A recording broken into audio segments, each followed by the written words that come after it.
Cambridge IELTS 2 by the University of Cambridge Local Examination Syndicate. Published by Cambridge University Press, 2000. This recording is copyright.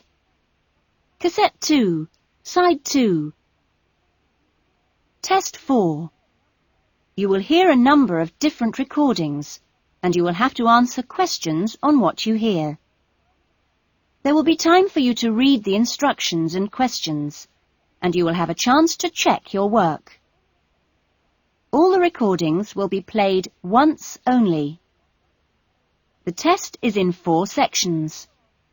Write all your answers in the listening question booklet. At the end of the test, you will be given 10 minutes to transfer your answers to an answer sheet. Now turn to Section 1.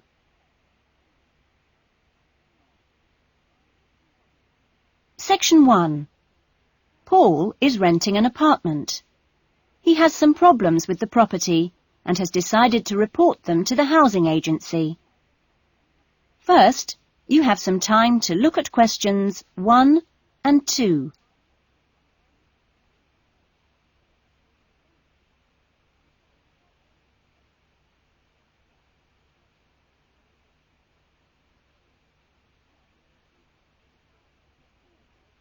You will see that there is an example that has been done for you.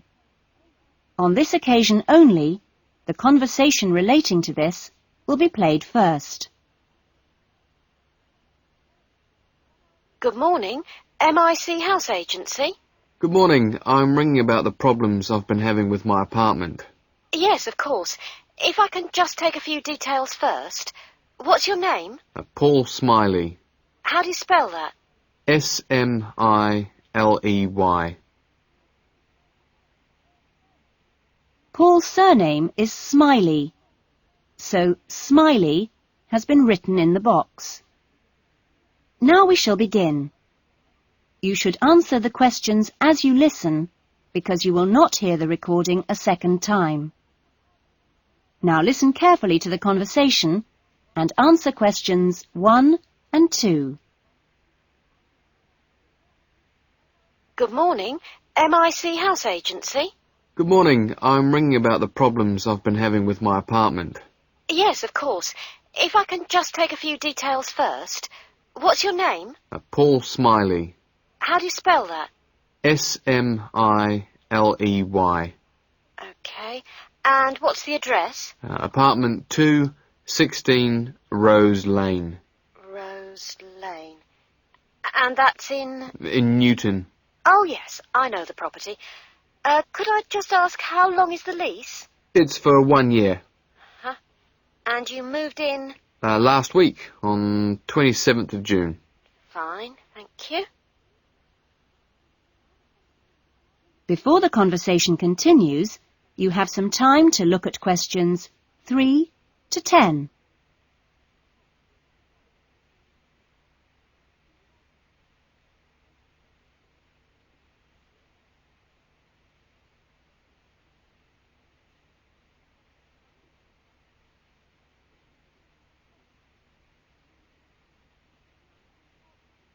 Now listen carefully and answer questions 3 to 10. And what are the problems that you've been having? Well, no one thing is really dangerous or anything, but, it's just been building up. Yes, of course. Well, the first thing is the washing machine. It's been leaking a little and it's beginning to get worse, because we have a small child and we really need to get that done straight away.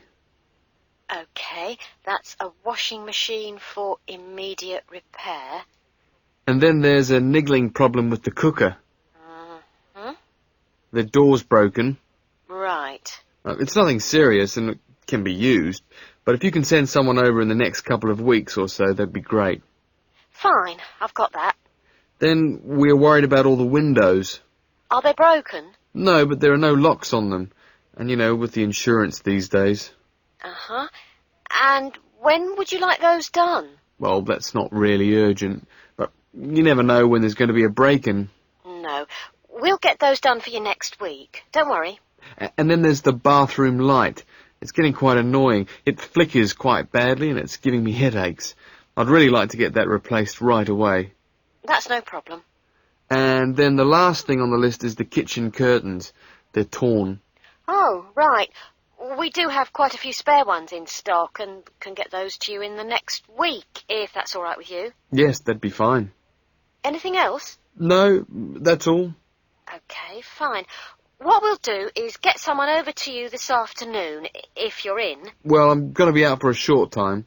Well, you tell us your preferred times. Well, the best time is about 1 o'clock. I'll have to check that with him, and if he can't make it then, what would be your second preference? Any time up to 5 p.m. would be fine. Okay, I've made a note of that. Great. Well, thanks very much for your help. That's fine. Thank you for calling. Goodbye. Goodbye.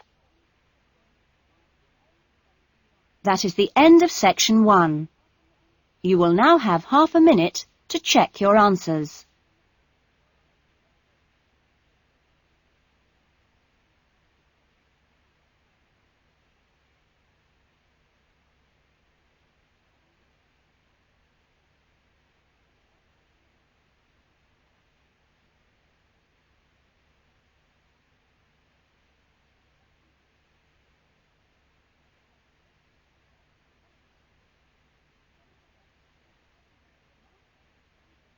Now turn to section 2.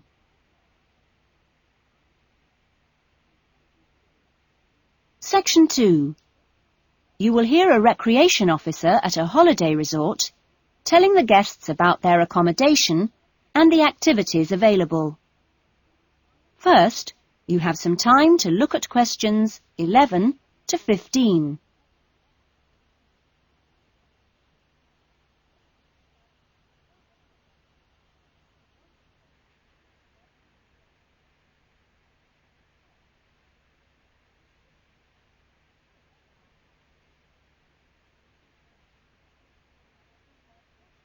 Now listen carefully to the first part of the talk and answer questions 11 to 15. Great. Well, hi everyone. My name's Jody, and I'm one of the 4 recreation officers here at Rainforest Lodge. My job is to make sure that you all have a great stay here with us and go away feeling relaxed and refreshed. As you can see, we're literally in the middle of nowhere at the lodge. There are no newspapers or TVs, and there's only one phone, and that's in the office. The lodge is a complete get-away-from-it-all experience, a place to unwind and appreciate the world without a lot of interruptions and distractions. From your cabin balcony, you'll find that you can't see anyone else, and the only noise you should hear is the birds. When the luggage comes, one of the guys will take it across to your cabin for you and make sure you know the way back here to the main center for dinner in the restaurant. Dinner will be served in about an hour or so. All the times of each day's activities are printed on the blue sheet you should have got in the information guides that were handed out on the coach. Each explorer trip has a different focus, so it doesn't matter how many you do or on what day, because there's always something new to discover in the rainforest. Tomorrow, I think we've still got places on the Orchid and Fungi tour. This is on foot and takes you to different parts of the rainforest. Or, if you'd prefer, there's the 4-wheel drive tour to the waterfalls. Or the fishing trip, where I promise you we'll catch some lunch. And last but not least, the famous crocodile cruise that leaves at 11 a.m. each day. Just in time for the crocodile's lunch. Oh, plenty to choose from here at Rainforest Lodge. Or just sit on your balcony, relax and unwind and enjoy the views. In the evenings, there is the Spotlight Tour, one of my favorites. The Spotlight Tour leaves at sundown and lets you catch a glimpse of some more of the rainforest wildlife as it comes out at dusk to feed. That's a great trip, and if you can, I'd really try to make sure you do it during your stay. You now have some time to look at questions 16 to 20.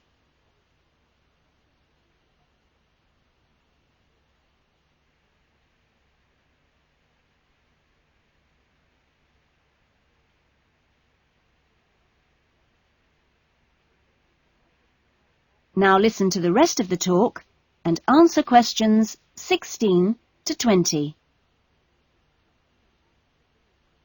You've chosen to visit the rainforest in March, which is just at the end of the wet season, so you'll soon notice how well the waterfalls are running and also how damp the ground is. Things can tend to get a bit slippery, too, so if you didn't bring any walking boots, I'd advise you to hire some from the office. You'll also be much better off in long trousers rather than shorts, because they will give your legs more protection. And socks are a good idea, too. There's no need to be nervous of the rainforest, provided that you treat it with respect and common sense. Most of the animals and wildlife are gentle and harmless. There are some venomous snakes to beware of, but really they're much more frightened of you than you are of them. The other thing is that certain plants can cause irritation if you touch them with bare skin. Well, that's about all for the time being. The guys are here to take you and your luggage to the cabin. That is the end of section 2. You will now have half a minute to check your answers.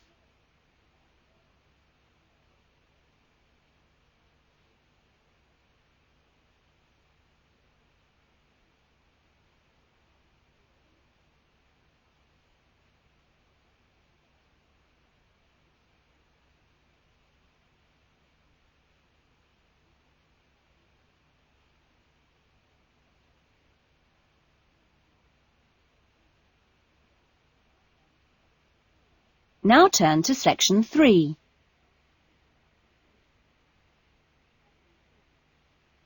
Section 3. You will hear a conversation between a counsellor and a student named John. First, you have some time to look at questions 21 to 25.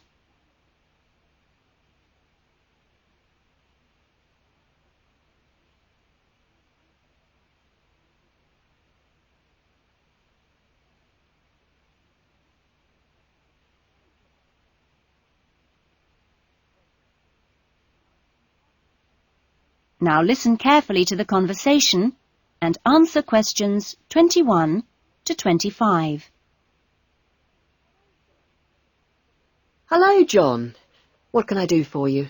Well, I heard about these counselling sessions from a friend doing a science course, and I was really interested. I think they should be compulsory, really.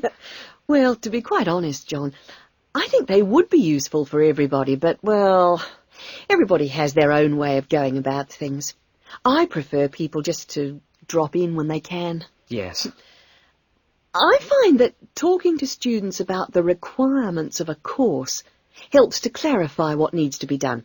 I mean, the biggest difference between college and school is that new college students really have to do a lot of work on their own, and it's sometimes useful to get advice on how to take control of your time and work effectively. Yes. I mean, it seems like a very light workload until assignment time comes, and then I seem to be working all night sometimes. I'm not the only one. It's ridiculous. The resource centre is very good, but it closes so early. It's in the library, and so you think you could use it more. It's a real problem for me. Well, you're certainly not the only person in that position, as I'm sure you've found. It really comes down to using every available hour in a systematic way. If you do this with a plan, then you'll find that you still have time for yourself and your hobbies as well. Yeah. I've heard from Thomas that you made him a sort of plan like this, and he's going away for the weekend with all his work handed in, whereas I haven't even started. I need to find out a few more things about you first. I'll give you this form to fill in about your lectures and things before you leave. You now have some time to look at questions 26 to 30.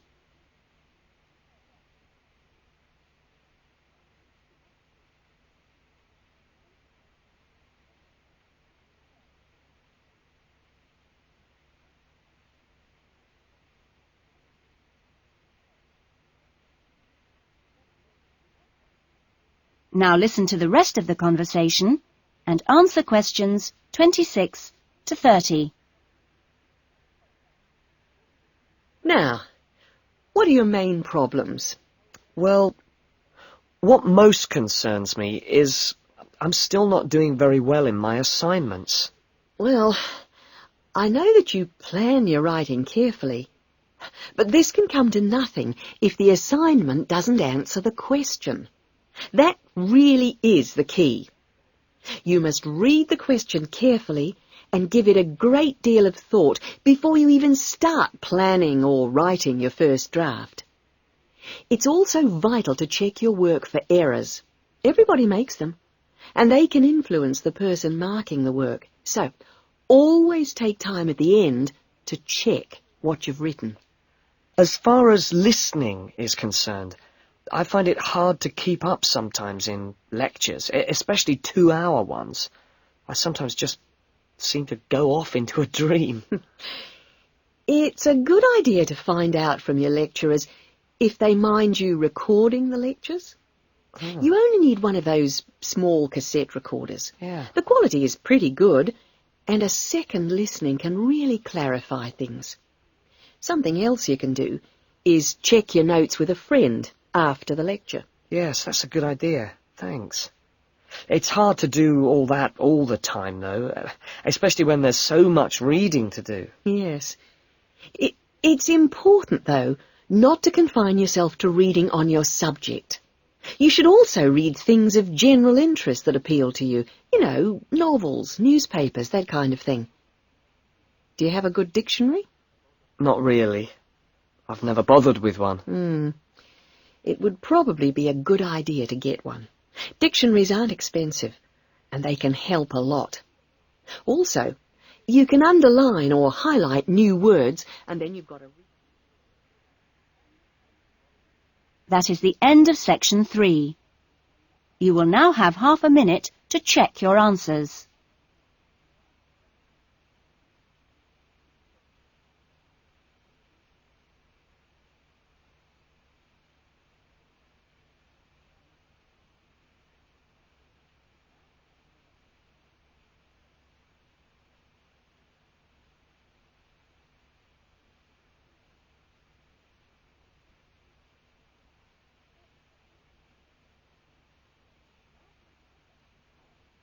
Now turn to section 4.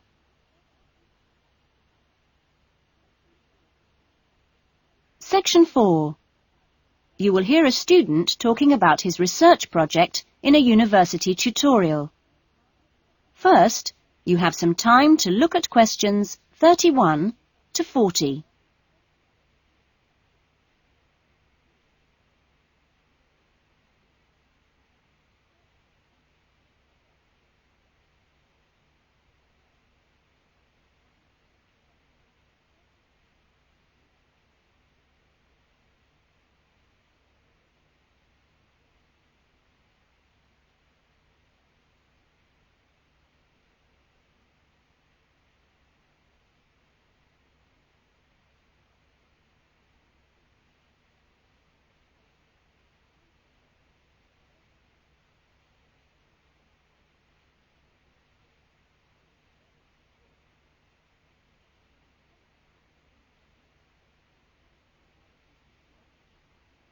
Now listen to the talk and answer questions 31 to 40. Well, good afternoon. In today's session, John Upton will be sharing some of the findings of his research project from last term. John. Thanks. Well, first of all, a little bit about the background to the project. Our title, as you can see, is pretty straightforward. Car safety. But these days, there's a lot more to it than the usual injunctions about drinking and driving or speeding. I'd been interested and horrified by several newspaper reports on what people call road rage. For example, the famous incident of a man getting out of his car in a car park and hitting the driver of a van who had overtaken him earlier. It seemed to me that there were almost as many serious problems when cars were parked, i.e. were stationary, as when they were travelling at 90 miles an hour. So I decided to make this the focus of the project. For our research, we depended mainly on talking to individuals, asking them questions rather than using written questionnaires. We stopped people at a selected garage on the motorway over a 2-day period and asked them questions about what they'd observed or experienced themselves. Our respondents were both men and women, but the women were just slightly in the majority. We were pleased by the public's willingness to stop and chat to us. In the end, we talked to a total of 135 drivers over those 2 days. So, what were our findings? Well, as you can see, 93% of respondents had had some kind of problem. A surprisingly large percentage, 24%, had had their car damaged in some way. But the main type of incident was being shouted at. 79% had experienced that. 15% had experienced violence on their own persons. They'd actually been hit by someone. The police tended only to be informed when there was physical violence involved. So, what strategies had people developed to ensure their own safety? Let's have a look at the figures here. Well, first of all, it was quite striking that there were often distinct answers from the men and women. It was mainly women, for example, who said one shouldn't ever stop to find out how to get somewhere, whereas it was men who said you should try to avoid looking directly at other drivers. Both men and women... It was women who said you had to tell someone when you were due to get to a particular destination. Then, I had thought that it would be mainly men, but both sexes made the point that it's much safer to get keys out well in advance as you go towards your car. Men were very aware that muggers or whatever might be concealed behind the car.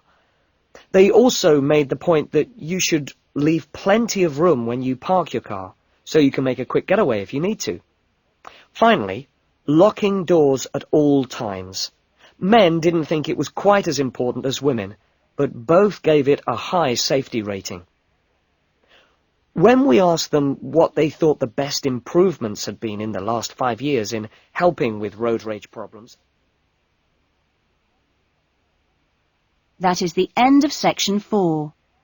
You will now have half a minute to check your answers.